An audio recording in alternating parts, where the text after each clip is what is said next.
Hello, this is Abram, and welcome back to the Success Podcast, where you're going to learn everything that you need to know to be successful physically, mentally, emotionally, and financially. I'm going to talk about something that I am really passionate about, and even just saying that sounds funny, but that is goal setting. I am I get excited just thinking about goal setting. So the fact that I get to talk about it, it's like midnight right now, but I just like woke up and I'm like, man, I gotta talk about goals. This is something I'm really passionate about and something I've done a really good job of. Most of the time when people set goals for their New Year's resolutions, the whole reason this is on my mind is because we're in it's like December 14th right now, and we're getting into the end of the year. Most of the time when people set their New Year's resolutions, they fail. They fail miserably, or they don't even set them because they're like, what's the point? So for the past either 6 or 7 years that I've been doing this, where I set the goals and I set them correctly and I set myself up for success, I am happy to say that I've been able to accomplish my goals every single year without fail. And that has led to a few different realizations that I want to talk about in this video, and I also want to give you the blueprint that I use and why I've been so successful with it. And just give you some ideas of like some goals I've had in the past and why, my wife, my kids, my brother when he lived with me, I take goal setting very seriously. And when it's New Year's time, we set very concrete goals, set up exact game plans that we need in order to get those, and then we freaking crush our goals. For the most part. I mean, I don't know about like my brother and my wife as much as me. I am really excited about it. So what I do in order to set those goals and the goals I've had in the past, good examples. When I started doing this, my first goal was not have to worry about the price of food when I go grocery shopping. So I was very poor, very, very poor before. And to the point where I was a full-time personal trainer, and I don't remember how much I made, like not much money. But that was one of my first goals, was to be able to like go to the grocery store and not have to worry about the price of food. Like that was huge for me. That goal accomplished. It doesn't seem that big now, or like it might not seem that big to you, but to me that was something that was really big. So next goal, I'm like, I want to make at least $40,000 a year, or $44,000 a year, whatever. I want to make at least $20 an hour. Then I'll be rich. As a full-time personal trainer, I didn't make that at first, so I had to get really good at it. But when I set that as my goal, I reverse engineered it, and I made like $46,000 that year, and that was great. And then my next goal, I wanted to get rid of get rid of, I don't want to say bad debt. I wanted to get rid of debt anxiety. So I had a lot of debt, a lot of anxiety around the debt that I had. Bad debt, like debt that could come from credit cards or from like student loans, things like that. I want to get rid of that debt, at least get rid of the anxiety behind it. Like I was really worried that it was going to like crush us because it seemed like it was so much debt. So I set that goal, and with that came another income goal. I wanted to make at least $68,000 that year, so I went from like $46,000 to $68,000 was the goal. That year I made $72,000, and I was able to relieve that anxiety because I set up like automatic investing, I set up like automatic payment plans, things like that, and that goal was accomplished. Once again, bigger goals. Then the following year, I was like, all right, well, I want to, one of my really big goals is I want to get to a point where I can go on vacation and not have to worry about like the money that I'm missing out on. Normally, I'm a workaholic. Like I went like over 2 years straight working every single day, and it like totally transformed my life. I only see it as like a very positive thing, but I had a really hard time taking time off. So one of my other goals was to be able to take time off, not worry about the income that I was missing. The really interesting thing about that is that having that my goal, it, once again, might not seem like a big goal, but in order to do that, I'm like, I need to make enough money that I'm not going to feel anxiety about the money I'm missing out on. I took more time off that following year than I did in the previous 2 years of working every day. And you're like, Abram, you worked every day and you only made $72,000. Like, I know, I get it. Or maybe you think that's a lot of money, and it might be to you, and it could be. To me, that was a lot of money at the time. I went to making that $72,000 in the next year when I took more time off and I had more vacation time than ever before, than the previous 2 years combined. I made $88,000 that year, and I worked less. So I worked less and made more, and that was just just blew my mind. This really got me to thinking, and this leads up to like the previous year, my goal last year, and I was like, I am setting my goals too small. Every single year I'm crushing my goals. That either means one, I am really freaking good at like accomplishing these goals, or two, I'm setting these goals too low because I'm accomplishing them like pretty readily. So, in 2020, my goal, or at the end of 2020, December 2020, I decided to quit my corporate job and go all in with my own health and fitness business on my own. So I've run my health and fitness business through like other companies in the past. 2021, I wanted to do that on my own. And I wanted to be like, all right, I want to set much bigger goals. How can I make this more exciting? How can I make this a bigger goal?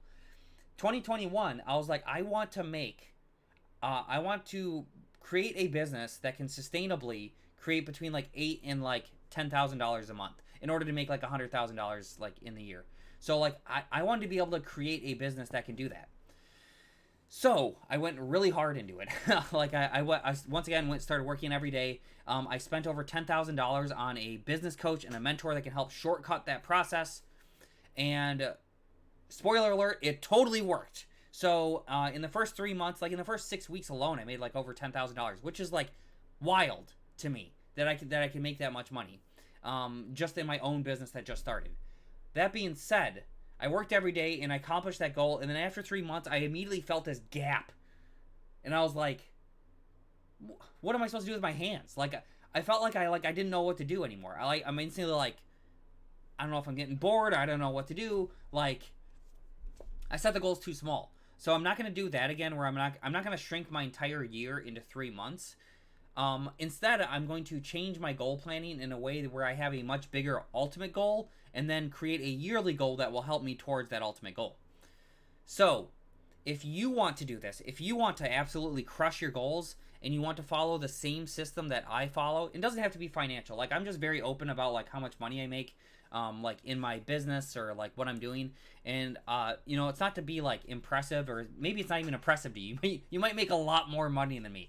I talk to a lot of people that make way more than me, and I see them more as inspiration rather than like, oh, wow, they're bragging.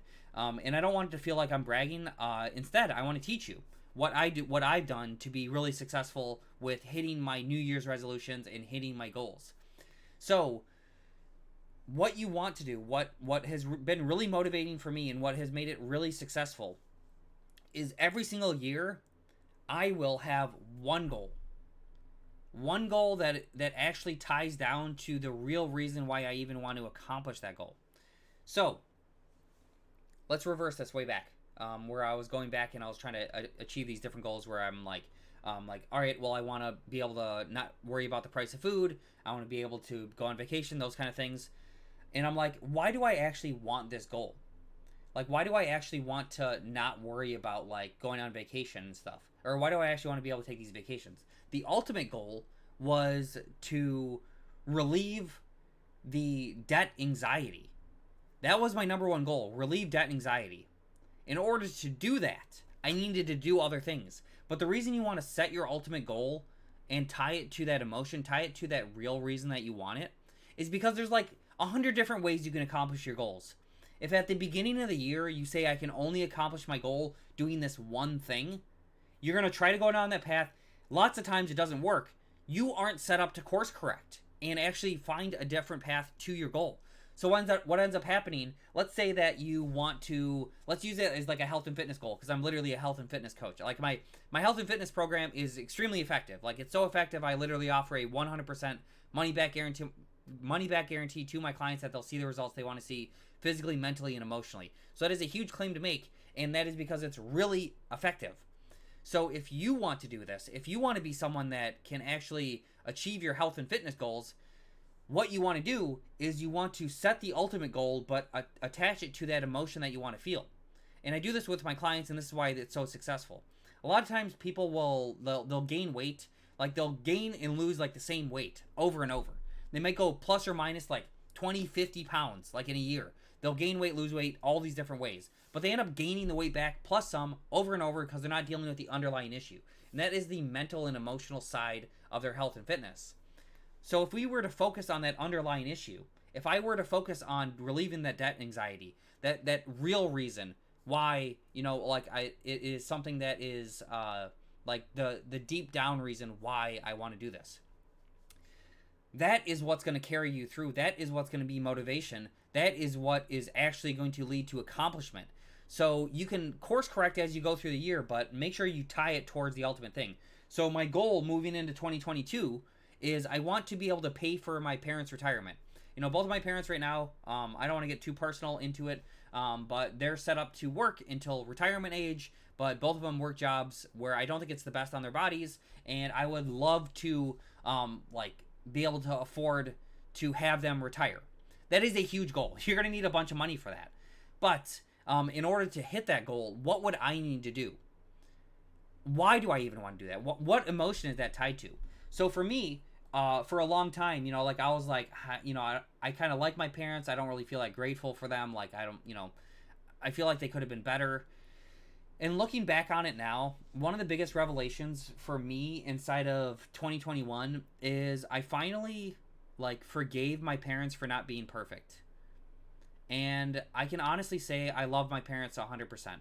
They are awesome people and they deserve all the best things. The fact that I had two parents that love me is set me up for success more than disproportionately based on anything else. They weren't entrepreneurs. They weren't telling me, Abram, start your own business. It's that you can do it. It was more they just it was always obvious to me that they loved me, even if they weren't super involved with every aspect of my life. I always knew it. And I feel like for a long time I held a lot of resentment for them, and that's not fair to them. They had kids at whatever age they were. They were people. They got separated. They were going through their own lives. They're people. They're adults. And the fact that I know that my parents just love me and they set me up for success in that way, I would feel really good knowing that I gave back to them in a major way. And I know that if I were to relieve all of their anxiety around retirement, if I were to relieve all of their worries about debt, things like that, not to say that they're in debt or they need me, but I know that is a goal that is much deeper than me. That is a goal that I'm willing to fight for. That's a goal I'm willing to put more time and energy into. That is really exciting. I'm willing to get it up every day and work towards that goal. So, what do I need to do in 2022 to be able to do that? I'm going to need to get income that will be able to support that. And I'm going to need regular income sources. That could be through rental properties. That could be through my own health and fitness business. That can be through, selling stuff. The point is, I could have 100 different ways to get there, but it's all tied to this emotional feeling that I want. That emotional feeling that I'm striving for, that deep reason, that reason that I really want to repay my parents for, just being awesome. Really awesome people that I never questioned whether or not my parents loved me, and I feel like that is something I need to repay. So I will, that is very deep for me. So when you are setting your goals, tie it to an emotion that is that real reason that you want to do it. People do things entirely out of emotion. They don't do it based on logic, facts, things like that. You might think you do, but you don't. Even Elon Musk, he's probably doing all these things because he has daddy issues or something. He's probably thinking all right, I'm going to start all these companies. I'm going to do all these things. He probably has to work in order to not blow his brains out. It's probably not Elon Musk is just super motivated to transform the world. It's more likely that he grew up with emotional issues relating to his parents, relating to his childhood, whatever it might be. And that led him to hypercompensate and realize that the only thing he can do to stave off those demons is to go really hard into this work. I'm saying that because this is someone speaking from experience. I can stave off really severe depression. I had severe depression for 18 years of my life. When I started going really hard into personal development and investing in myself and going really hard into making myself a priority, I noticed that my life just got exponentially better because I was taking so much action. Now I'm afraid that if I stop taking as much action, I'm going to fall back into a depression. And that is spot on true. I can't even take a vacation without trying to do a lot. Every vacation I've taken, I've still done a lot. Whether that's I'm reading a lot of books, I'm still working out more, I'm doing a lot of golf, I'm doing a lot of fishing, I'm doing things. I'm always doing things. and I need that for my mental health. I've just acknowledged that, and I'm going to be like, this is what I need for me, and I'm going to keep doing that.